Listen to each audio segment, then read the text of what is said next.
Hello students, my name is Ritika Sharma and welcome to my new channel which name is Maths World, जिसमें हम maths के बारे में पढ़ेंगे और ये देखेंगे कि मैथ्स को हम कैसे इजी बना के और फन वाला बनाकर हम मैथ्स के बारे में समझें। क्योंकि जब भी कभी मैथ्स का नाम लिया जाता है तो स्टूडेंट्स को लगता है कि ये बहुत बोरिंग सब्जेक्ट है और बहुत बर्डन है। तो मेरी कोशिश रहेगी कि इस चैनल के थ्रू, इस वीडियोस के थ्रू मैं आपको ये समझा सकूं कि कैसे मैथ्स को हम इजी बना सकते हैं और फन वे में मैथ्स को पढ़ सकते हैं और उसके अलावा मैथ्स को रियल लाइफ के साथ जोड़कर इजी कर सकते हैं कि हमारे रियल लाइफ में मैथ्स कैसे यूज होती है। तो हम फर्स्टली स्टार्ट करेंगे आज के टॉपिक से जिसका नाम है मैथ्स, कि मैथ्स है क्या, मैथ्स होता क्या है। तो मैथ्स की फुल फॉर्म है आपकी मैथमेटिक्स, पूरी फुल फॉर्म। और इसका मतलब क्या है? It is not about the number, equation, computation, algorithm, it's about understanding. आप कैसे किसी चीज को समझ रहे हैं। और आपको एक चीज और बताऊं कि मैथ्स का जो यूज है वो आपकी साइंस की फील्ड में होता है, वो आपकी कॉमर्स की फील्ड में होता है, इवन आपकी आर्ट्स की फील्ड में भी होता है। लाइक किसी भी बच्चे का जो बर्थ का डेट होती है, मंथ होता है, ईयर होता है, वो सारा न्यूमेरिकल फॉर्म में होता है, जिसको हम मैथ्स बोलते हैं। अब मैं आपको आगे बताना चाहूंगी कि मैथ्स का ग्रीक वर्ड है मैथमेटिका और इसका मतलब होता है नॉलेज। तो आप मैथ्स को एक नॉलेज की तरह अपनी जिंदगी में ले रहे हैं। और मैथ्स को हम एक और तरीके से डिफाइन कर सकते हैं, maths is a language of understanding. तो आप जितनी भी डेफिनेशंस देखेंगे मैथ्स की, इसमें ज्यादातर आपको अंडरस्टैंडिंग और नॉलेज, ये वर्ड्स ज्यादा मिलेंगे। और मैथ्स का हम कैसे यूज कर सकते हैं, और मैथ्स के बारे में ये है कि ये थिंकिंग और थॉट प्रोसेस से रिलेटेड जो सब्जेक्ट्स होते हैं, कौन कौन से? मैथमेटिक्स, फिलॉसफी, साइकोलॉजी और लॉजिक्स। ये सारे जो सब्जेक्ट्स होते हैं वो माइंड गेम है। माइंड आपका कितना चलता है, माइंड कितना फास्ट आप वर्क कर सकते हैं, ये सारी चीजें आप सीखेंगे मैथ्स। उसमें ही एक पर्टिकुलर सब्जेक्ट है मैथ्स, फिलॉसफी और साइकोलॉजी और लॉजिक्स, जिसमें से हम मेन कंसंट्रेट इन वीडियोस में करेंगे मैथमेटिक्स के बारे में या मैथ्स के बारे में शॉर्ट फॉर्म में। अब मैं आपको बताना चाहूंगी कि डिफरेंट मैथमेटिशियंस ने या साइंटिस्ट ने इनको अलग अलग लैंग्वेज के साथ यूज किया है, अलग अलग डेफिनेशन यूज की है इसके लिए। तो मैथ्स को डिफाइन किया गया है डेफिनेशन के थ्रू साइंस ऑफ क्वांटिटी, जिसमें क्वांटिटी के बारे में बात होती है, या हम बोल सकते हैं the science that draw necessary conclusion, जिसमें ड्राइंग से रिलेटेड चीज करके हम साइंस को इजी वे में समझ सकते हैं। Mathematics is a symbolic language, एक ऐसी लैंग्वेज है जैसे हिंदी और इंग्लिश एक लैंग्वेज होती है, वैसे ही मैथ्स भी एक तरह की लैंग्वेज है। आप इसको मैथ्स को कैसे ले रहे हैं ये डिपेंड करता है। एक लैंग्वेज के तौर पे ले रहे हैं। साइंस में आप केमिस्ट्री और फिजिक्स में जब आप केमिकल रिएक्शंस कर रहे हैं केमिस्ट्री में, या फिजिक्स में कोई न्यूमेरिकल सॉल्व कर रहे हैं, वहां पे भी नंबर्स का यूज हो रहा है। इसके बाद हिंदी में मैथ्स को बोला जाता है गणित, जिसमें गण जो वर्ड है वो कैलकुलेशन के लिए आता है। तो पूरा जो गणित है जिसकी हिंदी या जिसका मीनिंग बनेगा साइंस ऑफ कैलकुलेशन, ऐसी साइंस जहां पे कैलकुलेशन से रिलेटेड चीजें होती हैं।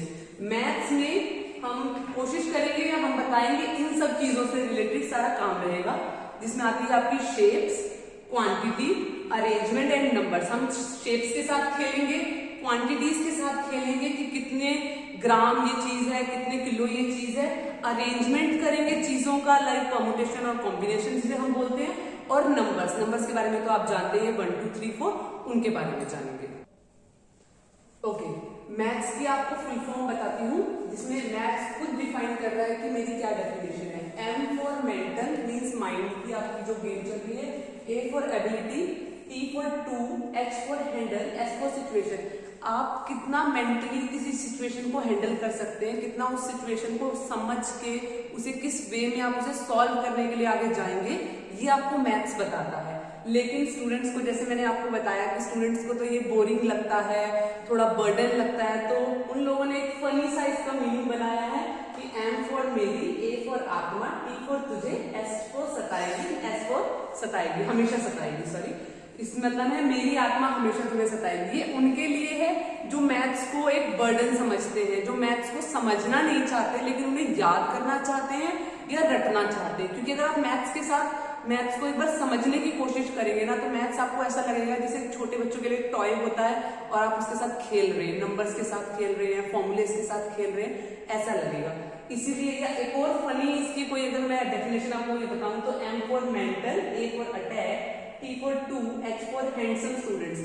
वो हैंडसम स्टूडेंट्स जो इसे बोरिंग समझते हैं उनके लिए एक मेंटल अटैक की तरह है।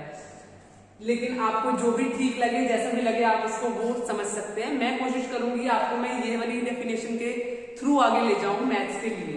और जैसा मैंने आपको बताया कि मैं मैथ्स का कोशिश करूंगी कि आपकी रियल लाइफ के साथ जोड़ूं या कुछ करूं। तो आप लोग ये फिगर देख रहे होंगे, ये थोड़ी सी ड्राइंग बेकार हो सकती है, लेकिन ये वही है जो आप लोग डोमिनोज में जाके खाने के लिए ऑर्डर देते हैं। It's pizza.